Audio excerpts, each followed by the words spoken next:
Bueno, vamos esta mañana, vamos a 2 de Timoteo, vamos a avanzar en el recorrido de esa carta. Seguimos animando a que la podamos leer despacio en diferentes versiones cada semana, que Dios pueda hablarnos, que podamos estar atentos a su voz, que podamos responder y que siempre sea su palabra la luz, la lámpara que guía nuestras vidas. Así que tenga por ahí listo 2 de Timoteo. ¿Qué capítulo nos toca? 3, ¿seguros? No sabemos. Bueno, yo les voy a ayudar. Vamos a ir hoy al capítulo 3, 2 de Timoteo, capítulo 3. Pero antes de eso, quiero pedirle su atención, por favor, porque hay que estar alerta, con cuidado, precavidos, muy atentos. No sea que alguna vez nos pase algo, como le va a pasar al personaje que va a aparecer en la pantalla. Miren. I walk through the valley of the shadow of death, I take a look at my life and realize there's nothing left. Cause I've been blasting and laughing so long that even my mama thinks that my mind is gone. But I ain't never crossed a man that didn't deserve it. Me be treated like a punk, you know that's unheard of. You better watch how you're talking and where you're walking, or you and your homies might be lying. Muy bien. A veces las apariencias engañan, a veces las apariencias engañan. Bueno, y ahí el video decía, ¿verdad? No juzgues, porque no todo es lo que parece. Bueno, nosotros vamos a tener que ajustar una frasecita ahí el día de hoy. Las apariencias a veces engañan, pero hoy vamos a recordar más bien, querida iglesia, tenemos que juzgar. ¿En qué sentido? Discernir, distinguir. En ese sentido es que tenemos que poder juzgar o discernir, distinguir, porque no todo es lo que parece. Un cristiano debe tener discernimiento. ¿Sí? Un cristiano tiene que tener esa capacidad de distinguir, de poder juzgar bien. ¿Sí? Criterio, discernimiento, porque no todo es lo que parece. Y en este capítulo, o en los versos que vamos a leer hoy, el apóstol Pablo le hace un recordatorio muy importante a Timoteo. Fíjense que el capítulo anterior, el capítulo 2, que escuchamos la semana pasada, y justo Rodolfito terminó con esta sección, el capítulo 2 terminó con una nota de esperanza. De hecho, vamos a volver a leerlo, versículos 24 al 26. Y si quieres hoy déjalos ahí, deja los textos porque hoy esta es mi Biblia hoy, ¿sí?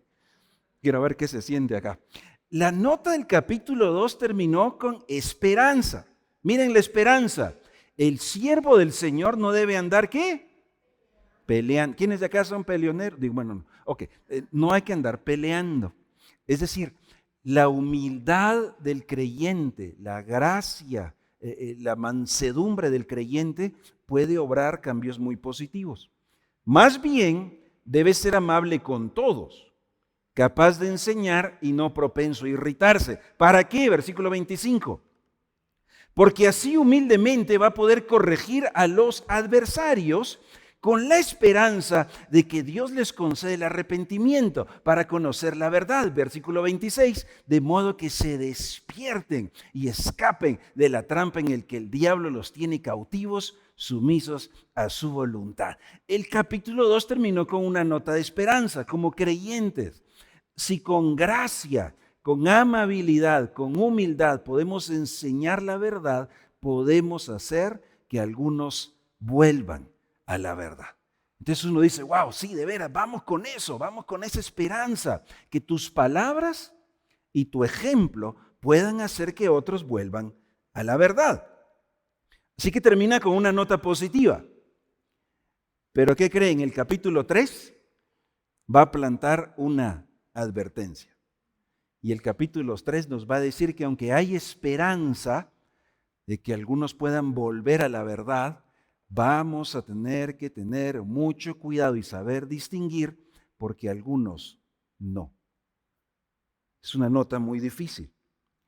Básicamente, el apóstol Pablo le va a recordar a Timoteo, y creo que es el recordatorio para nosotros, iglesia, Cuidado con los falsos cristianos. Cuidado con los falsos cristianos. La nota de esperanza: con tu humildad, con tus palabras predica y harás volver a algunos, pero no a todos. Tienes que tener cuidado con los falsos cristianos. El capítulo 3 ahora va a poner un contraste. Versículo 1. También tienes que saber esto. O sea, aquí está la otra cara de la moneda. Mira, hay unos que van a arrepentirse, hay unos que van a volver a la verdad, pero también tienes que saber esto. Presta atención a lo siguiente. En los postreros días van a venir tiempos como peligrosos. Tiempos peligrosos. Nueva versión internacional dice tiempos difíciles. Y uno dice, ay, wow, sí, la verdad es que la vida es dura, los tiempos son difíciles. Pero se está refiriendo a algo muy específico. Pablo está recordándole a Timoteo que va a venir un tiempo que va a describir como de dificultad feroz. A lo mejor incluso tiempos violentos, duros, adversidad brutal. Y eso suena muy fuerte, suena muy duro. Pero es lo que está tratando de advertir. Dice, mira, hay esperanza, tienes que predicar, tienes que ser humilde, no con ganas de darle garrote, sino más bien con amabilidad y humildad, explicar por qué. Así algunos volverán, pero ten cuidado, tienes que estar alerta, porque habrá oposición y adversidad feroz, brutal, violenta. ¿Cuándo? Fíjense que Pablo dice, mira, vendrán esos tiempos en algo que describe como los postreros días. De hecho, Nueva Versión Internacional lo llama los últimos días. Entonces surge la pregunta, ¿cuándo son esos últimos días? ¿Cuándo son esos tiempos postreros? ¿Será que ya estamos en esos tiempos postreros? ¿Será que falta todavía que venga? Pues fíjense que en primera instancia hay que recordar, cuando en la Biblia se menciona días, muchas veces, como acá, se está refiriendo a una época o a una era, no está en este lenguaje diciendo, mira, van a ver el lunes, martes, miércoles, ¿verdad? Que van a ser días duros, 24 horas. Se refiere más bien como a un periodo de tiempo. Y fíjense que Pablo ya había advertido de eso en la primera carta. Ya lo había mencionado.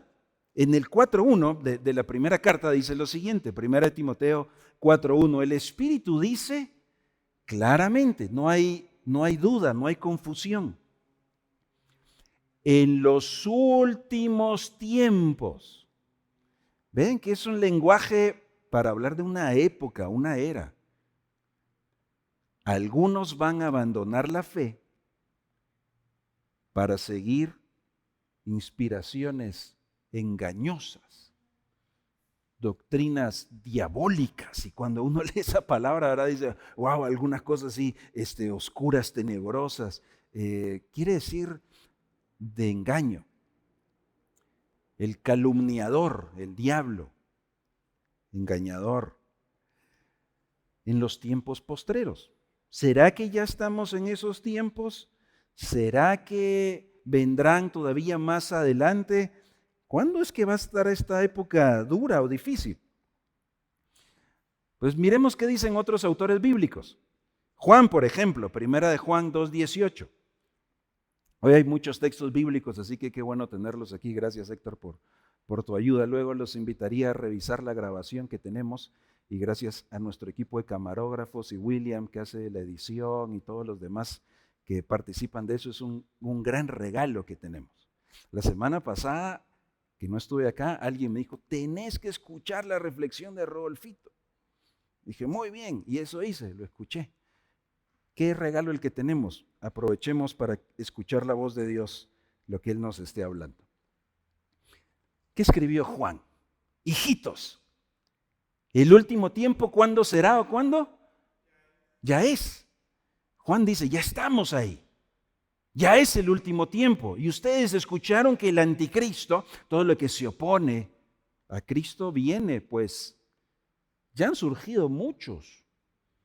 Por esto conocemos que es el último tiempo. Sí, para autores bíblicos como Juan, los últimos tiempos ya llegaron, ya eran allí. Estamos hablando siglo I.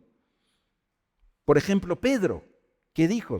Segunda de Pedro, capítulo 3, versículo 3, ante todo, le escribió a los creyentes, deben saber que en los últimos días vendrá gente. La plantita de allá se ve aquí muy bonita, pero acá hay parte del versículo que no logro leer. Vendrá gente burlona que siguiendo sus malos deseos se mofará. ¿Y cuál es la burla? Miren, ustedes dijeron que Jesús volvería, pero miren, no ha venido. Ya se tardó. Esa es mentira. A eso se refiere Pedro. Pero dice, esos últimos días habrá gente así desde aquella época. Por eso ven que no es una cronología exactamente, pero desde aquella época esto ya lo estaban viviendo ellos. Miren qué escribió Judas en su carta tan cortita. Judas, que solamente tiene un capítulo, versículos 17 y 18. Ustedes, queridos hermanos, recuerden el mensaje anunciado anteriormente por los apóstoles de nuestro Señor Jesucristo. Ellos les decían, en los últimos tiempos habrá burladores que vivirán según sus propias pasiones impías. Pablo escribió y le dijo a Timoteo, vendrán en esos últimos días tiempos difíciles. La pregunta es, ¿será que ya vinieron esos días difíciles? ¿Será que ya estamos en esos últimos días?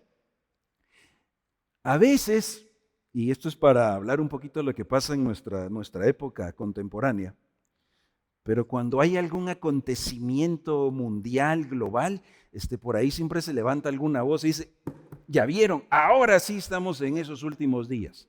Ahora sí, Cristo viene pronto. Ahora sí, ¿por qué? Porque hubo un terremoto, porque allá empezaron una guerra.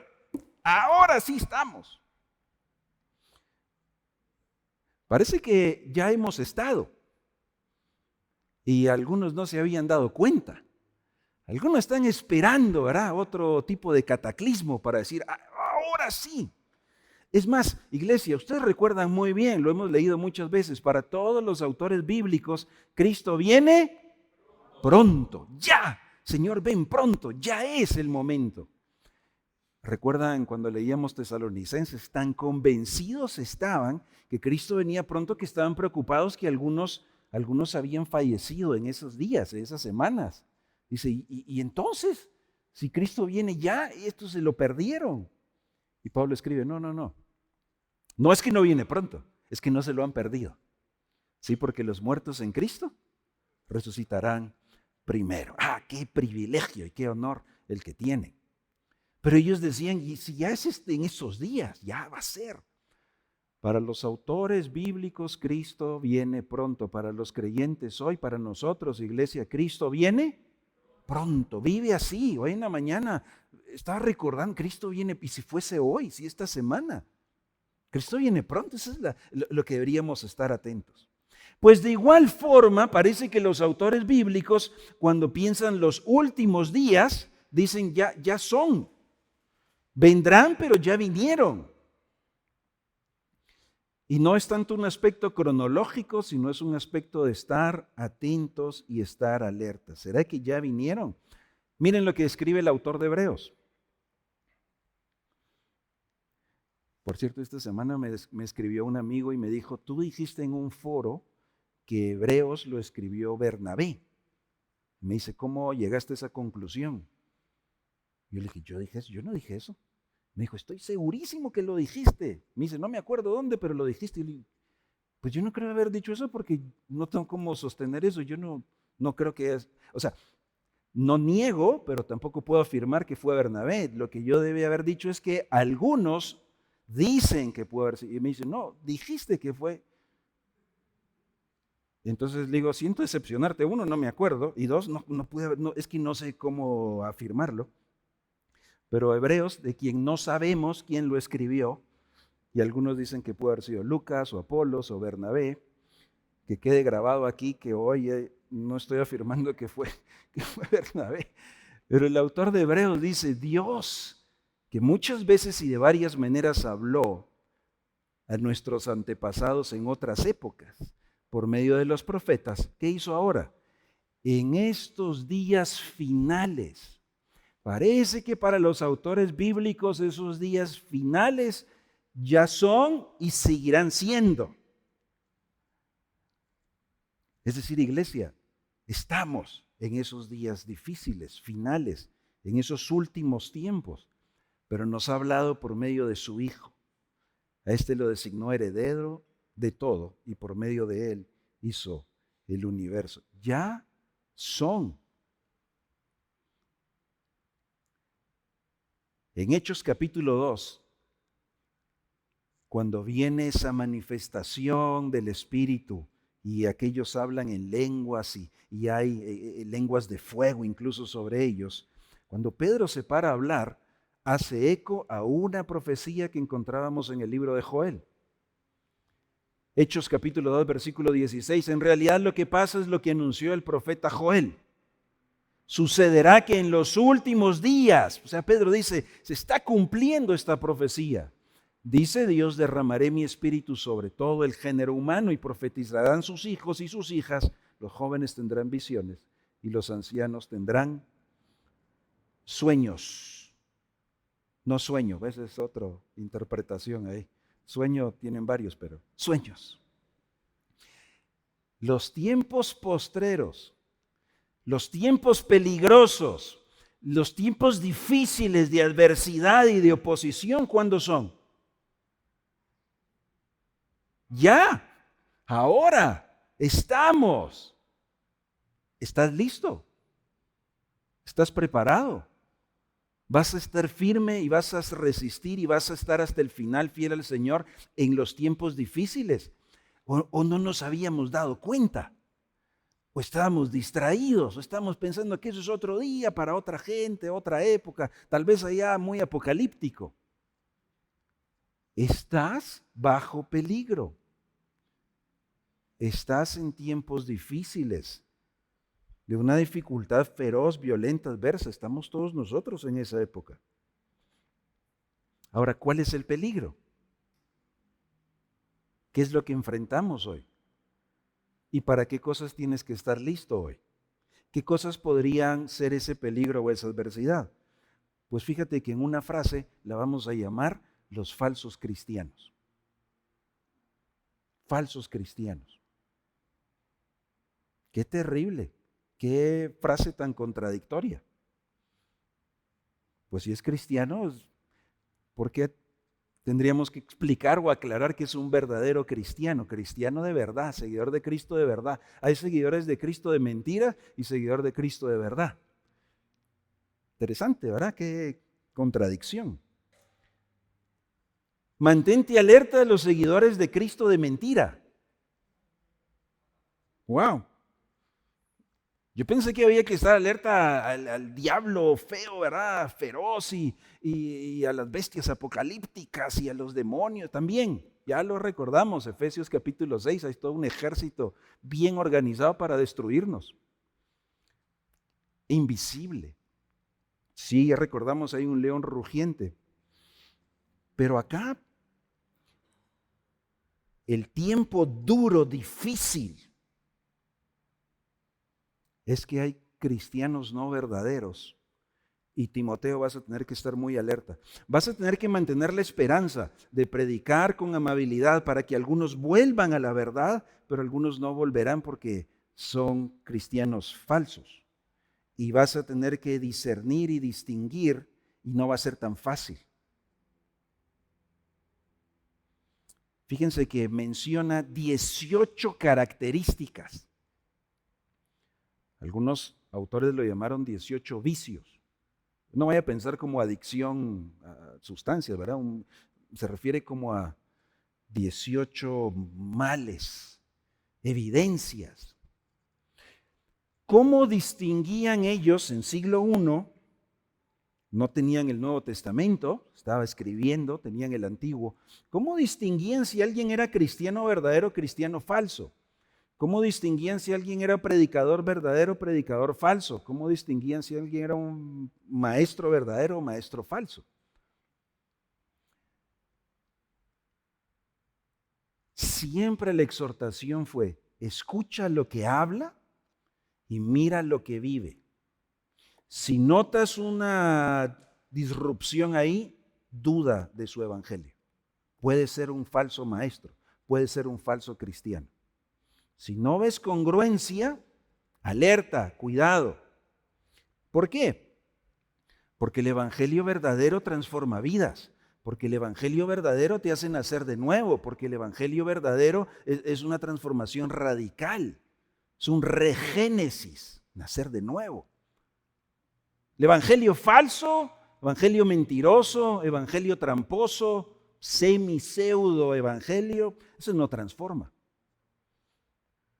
Eso no cambia. Así que si ves un estilo de vida no recto, no piadoso, duda de lo que está diciendo. Porque a lo mejor está diciendo algo que no es evangelio.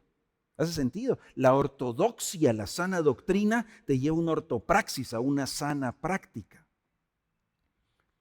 Pero es fruto de una ortodoxia. ¿Dónde está la disrupción? Si esto que dicen es evangelio, pero ves un estilo de vida que no es recto, piadoso, duda de lo que dicen. Pero ahora agrega Pablo y dice, pero ten cuidado porque vas a necesitar distinguir bien. Vas a tener que tener mucho discernimiento porque las apariencias engañan. Falsos cristianos, una radiografía. Miren cómo los describe. Capítulo 3, verso 2. La gente, dice, ten cuidado, tienes que saber esto, vienen días duros. La gente estará llena de egoísmo y avaricia. Serán jactanciosos, arrogantes, blasfemos, desobedientes a los padres, ingratos, impíos. Verso 3, insensibles, implacables, calumniadores, diábolos, esa palabra. Libertinos, despiadados, enemigos de todo lo bueno. Y versículo 4, traicioneros, impetuosos, vanidosos y más amigos del placer que de Dios. Timoteo, sé humilde, predica el evangelio, quizás algunos vuelvan a la verdad, qué buena noticia, pero ten cuidado. Tienes que estar alerta porque no va a ser sencillo.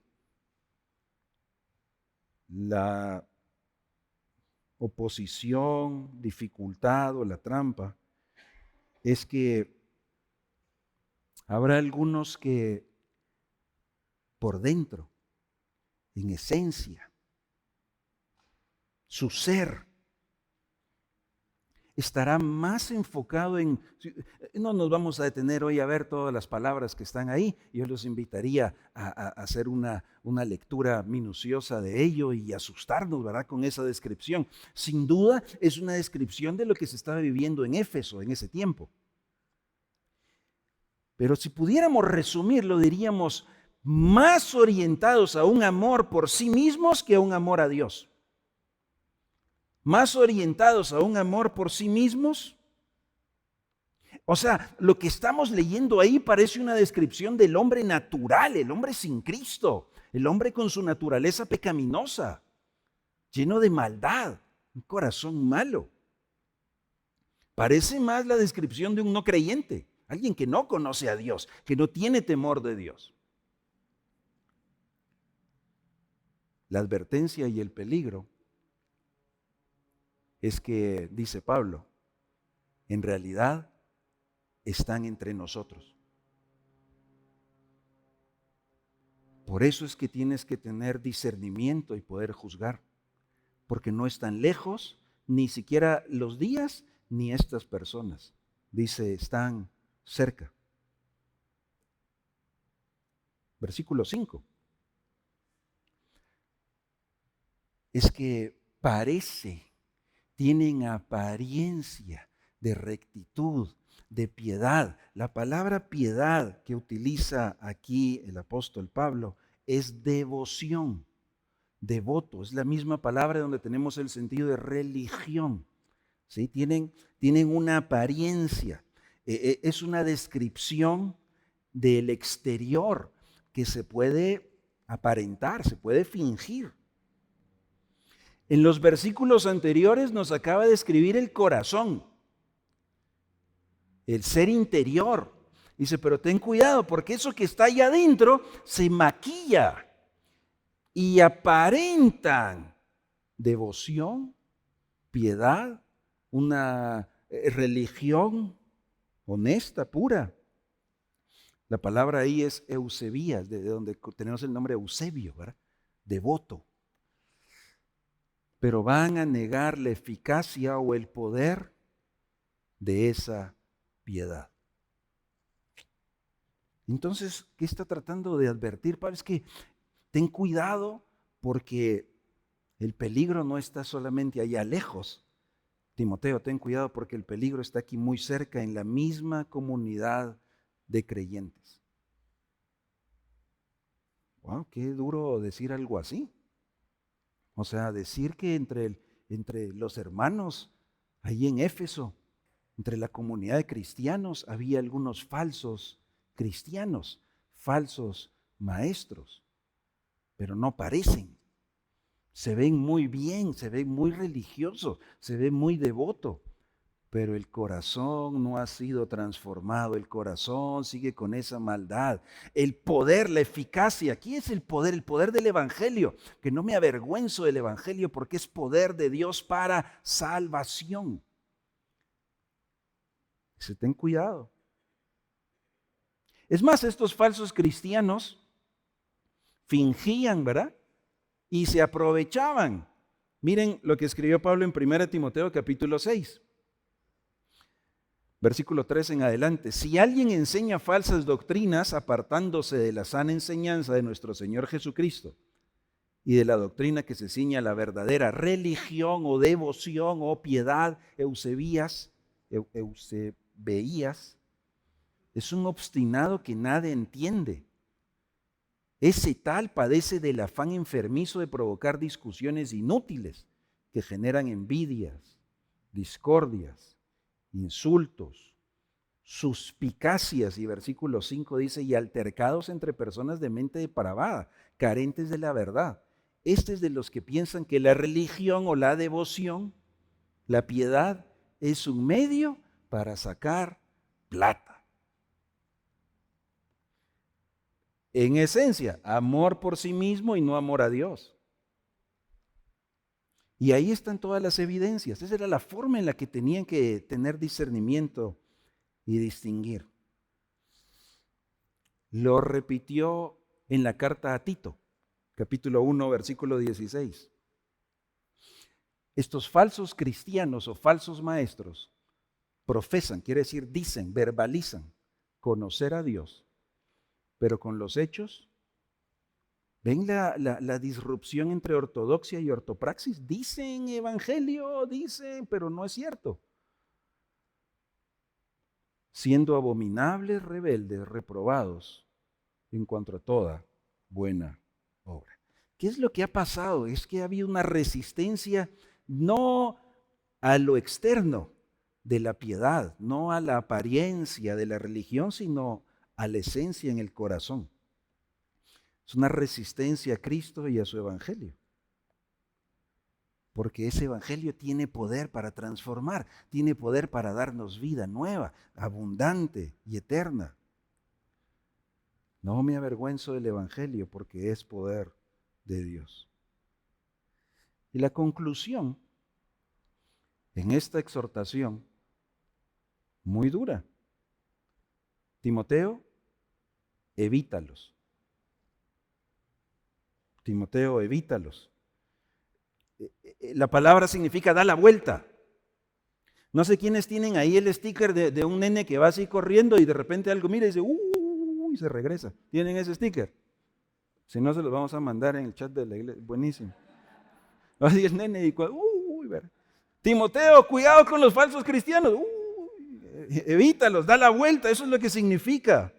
De hecho, ya lo había dicho en el capítulo 2, dijo, desecha cuestiones necias. Dice, ahí no es, no vayas por ahí. Así que fíjense que todos los comentaristas que estuve consultando apuntaron a esto y me hizo mucho sentido.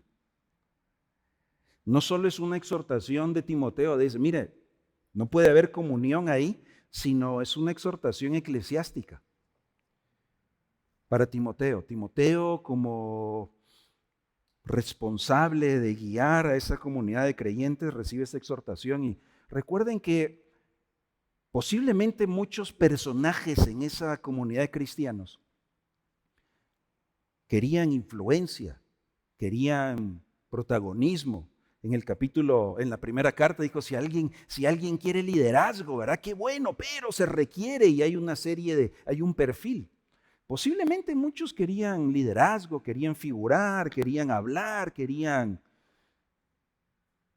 Y Pablo le dice, Timoteo, tienes que discernir muy bien, ten cuidado.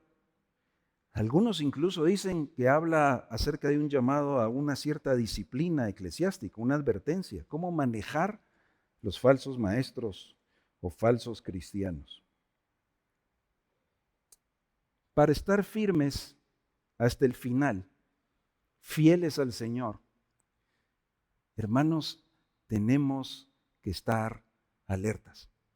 Alertas a los falsos evangelios, alertas a los falsos discursos, alertas a las falsas enseñanzas y alertas a los falsos cristianos. La primer señal de alerta o la primer manera en la que debemos estar alerta es cuidando nuestro propio corazón.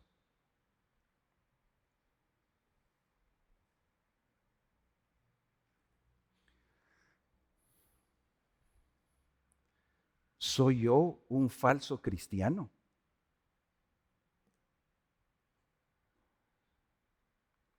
¿Cómo está tu corazón? Ahí está la respuesta. ¿Eres tú un falso cristiano? ¿Cómo está tu corazón? ¿Tu corazón reconoce el poder transformador de Cristo y de su evangelio? Tu corazón reconoce esa necesidad. Tu corazón reconoce quién es Él y quiénes somos nosotros. Tu corazón reconoce que sin Él estamos muertos por nuestra rebelión y desobediencia, por nuestra naturaleza. Nacemos alejados de Dios, en oposición, enemigos de Dios. Aún sin haber hecho ninguna cosa mala todavía, ya nacemos así. No es que porque hice cosas malas me convertí en enemigo de Dios, sino si fuera así, la respuesta sería muy sencilla. No necesitamos que Cristo muriera por nosotros, simplemente deja de hacer lo malo y ya lo resolviste. Sería un evangelio de obras. Y la pregunta sigue siendo la misma. ¿Cómo está tu corazón? Si he creído que por mis acciones positivas voy a poder resolver ese problema con Dios, y he tratado de comportarme bien, lo cual es admirable. Imposible, por cierto, porque alguna vez pensaremos alguna cosa mala y ya lo echaremos a perder. Alguna vez diremos algo que no debíamos decir y lo echaremos a perder. Alguna vez desobedecemos en algo y lo echaremos a perder. Y Santiago dijo, si no los he convencido, el que sabe hacer lo bueno y no lo hace, le es pecado. Imposible nosotros resolverlo. Pero si he creído y he pensado que porque yo voy a hacer las cosas bien, ese sería un falso evangelio. No es el evangelio bíblico. El evangelio bíblico dice, no puedes. Necesitas rescate de alguien. Necesitas un rescatador o un salvador. Cristo el Señor. ¿Soy un verdadero cristiano? ¿Soy un falso cristiano? ¿Cómo está mi corazón? No cómo está solo mi comportamiento. Me puedo portar bien. Y si somos sinceros, un ateo podría portarse bien también. Y podría ser buena gente, generoso y tener muchas cualidades positivas. Qué buena noticia que las tenga. Qué buena noticia ser buena gente y hacer el bien. Pero esa no ha sido la solución espiritual. Nicodemo, un maestro de la ley, erudito, académico, doctorado, Jesús le dijo, te es necesario nacer de nuevo. Que ese poder de evangelio toque tu corazón y seas una nueva criatura. Y pobre este académico, doctorado, ¿verdad? Dijo, tengo una duda. Dice, a ver, pregunta, se valen todas las preguntas. ¿Cómo entro en el vientre de mi mamá? Académico, erudito, maestro, nivel de doctorado. Y Jesús dijo, creo que no has entendido todavía. A mí me da esperanza eso, porque hay verdades espirituales que a veces no entiendo todavía. Y dice, Jesús, pues es una pregunta. ¿Cómo? Y dice, no has entendido todavía. Ajá. Si hay cosas de la vida espiritual que sigues explorando y entendiendo, es buena noticia. La vida espiritual no es cómo me veo. La vida espiritual es cómo está mi corazón delante de Dios. Entonces, la primera advertencia es, cuida tú ser un cristiano genuino, no uno que aparenta, porque eso es algo falso. 2, tengamos discernimiento. Velemos por la salud de la familia espiritual, la iglesia. Estemos atentos a cualquier enseñanza equivocada, falsa, falso evangelio, falsos maestros, falsas predicaciones. Ten cuidado y discierne lo que escuchas. Afuera, hoy estamos con tanto acceso a tantas cosas. Y suenan bien, pueden sonar bonitas. Pero hay algunas cosas totalmente desviadas y peligrosas, desde algunas que son muy inocentes. Esta semana hablaba con un pastor y me dijo, quiero contar una mala idea que tuve una vez. Me dice, te voy a contar una herejía. Y cuando él la contó, le dije, brother, yo también tuve la misma, le cuento. Yo también lo pensé alguna vez, pero es herejía, estamos mal. Lo que él dijo es, bueno, él estaba doble mal, porque primero es una cosa no bíblica, y luego lo digo porque lo dijo en un foro público. Dijo, mira, una vez yo quise y pensé, dije, ¿qué tal si hiciéramos una iglesia solo de jóvenes? Sin los adultos. Puro jóvenes la iglesia. Y entonces dijo, pero luego me di cuenta de que no. Y yo dije, por la teología bíblica, dije yo, ¿no? Que bíblicamente no es así. Bíblicamente dijo, la iglesia es diversa. La iglesia es intergeneracional, en la iglesia no solo hay varias generaciones, Pablo dijo, hay judíos, hay no judíos, hay amos, hay esclavos, hay ricos, hay pobres, hay hombres, hay mujeres, la iglesia es diversa.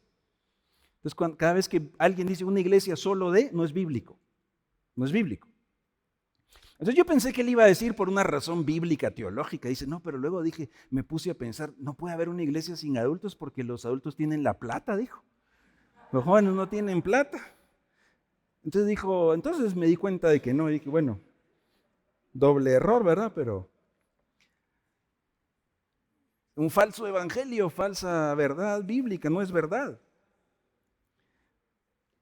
Y esa no suena tan herejía, ¿verdad? Suena como emocionante. Pero tienes que tener discernimiento.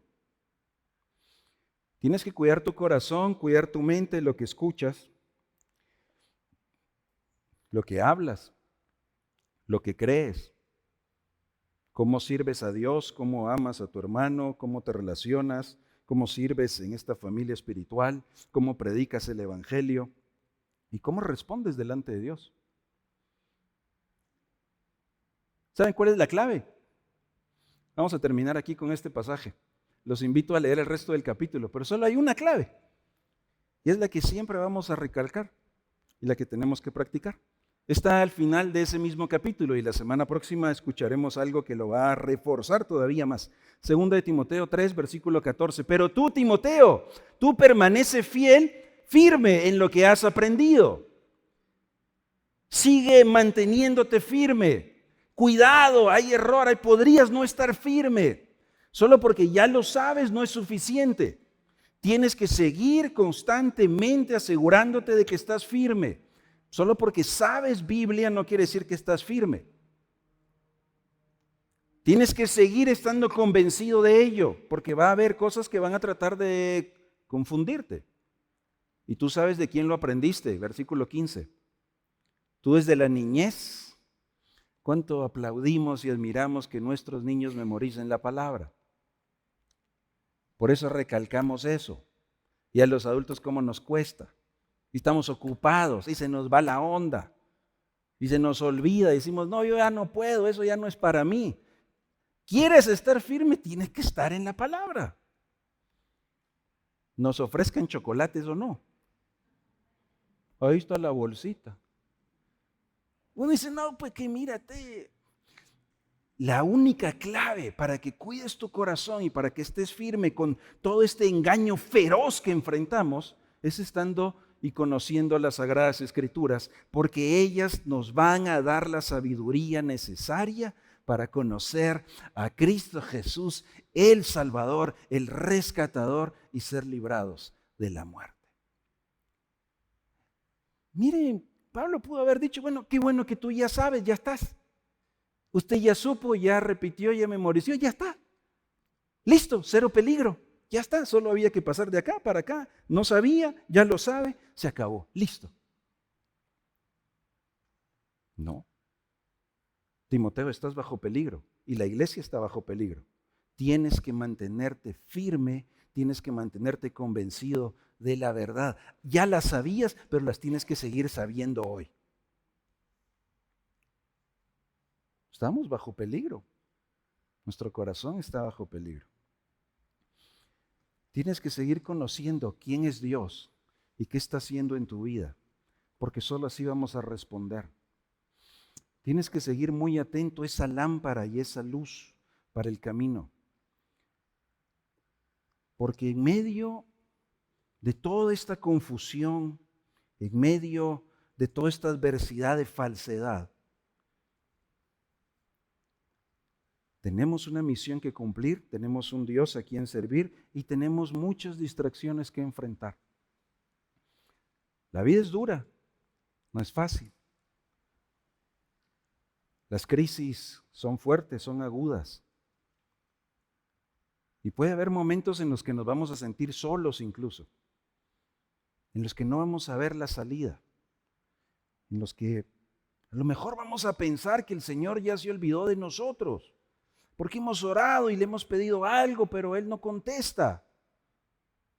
Y nuestra mente puede divagar. Y la voz tramposa del enemigo nos puede hacer titubear. Y las falsas doctrinas nos pueden llevar a un evangelio de obras.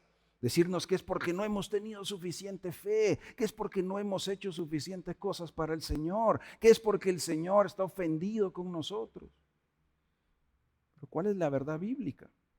¿Quién es ese Dios? Tenemos que estar en la palabra. Por eso quiero invitarlos a que nos pongamos de pie, vamos a leer un pasaje. Y que conocer a ese Dios verdadero y conocer ese evangelio verdadero y que leer esta descripción de quién es Dios y lo que está haciendo nos puede alentar esta semana a seguirlo conociendo, a seguir estudiando su palabra, a que en medio de lo que enfrentemos, querida iglesia, estemos firmes y fieles al Señor en los días duros, los momentos difíciles, ante cualquier prueba y adversidad. Pedro le escribió a los cristianos que enfrentaban aflicción y les dijo, aunque hay un león rugiente que anda buscando a quien devorar, recuerden que el Dios de toda gracia, no hay ninguna situación, ninguna aflicción que quede fuera de su gracia. Él la tiene toda, es abundante, no hace falta, no es escasa. Ese Dios de toda gracia, ese mismo Dios nos llamó a una gloria eterna, aunque ahora estén en aflicción, pero no es por nosotros, es por Jesucristo. Pues sí, quizás hoy vamos a padecer un poco de tiempo. Señor, pero son años, Señor, pero mira, esto lleva mucho tiempo. Recuerda, la gloria es eterna. Dios mismo está haciendo algo. Él está trabajando en perfeccionar, afirmar, fortalecer y hacerte firme. No lo olvides, repítelo, conoce las Escrituras. para no desviarte. Verso 11, a Él sea toda la gloria, todo el imperio, el poder, la autoridad, por los siglos de los siglos. Amén.